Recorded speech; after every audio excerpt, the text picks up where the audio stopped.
Con il nuovo anno sono iniziati i lavori per la realizzazione del nuovo terminal acqueo del trasporto pubblico di Punta Sabbioni a Cavallino Treporti, un'opera del valore complessivo di quasi 10 milioni di euro, frutto di una sinergia istituzionale tra le amministrazioni di Venezia, Cavallino Treporti, AVM e gli enti competenti. Questa è una delle porte d'accesso alla città di Venezia che registra il maggior numero di visitatori e quindi dopo Piazzale Roma non possiamo assolutamente trascurare quello che è Cavallino Treporti. È un'opera attesa da moltissimi anni e che serve non solo ovviamente ai residenti, ma serve ai numeri di turisti che quotidianamente, soprattutto in alta stagionalità, vengono a far visita alla città. Abbiamo iniziato i lavori in inverno proprio per rendere il meno disagevole possibile.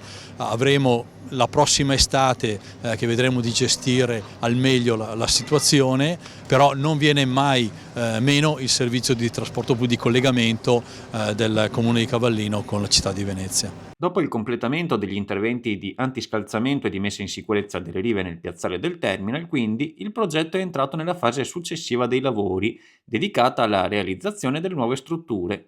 A Punta Sabbioni sorgerà così un terminal moderno, funzionale e accogliente, con la nuova struttura di approdo che sarà dotata di biglietteria, sala d'attesa coperta, varchi priority all passenger, oltre a coperture dedicate per i passeggeri in attesa. Siamo in grado di vedere finalmente un passo concreto e decisivo di un imbarcadero nuovo, un imbarcadero che è importante per tutta la nostra comunità, per i nostri pendolari, per i nostri residenti, ma anche per i nostri ospiti.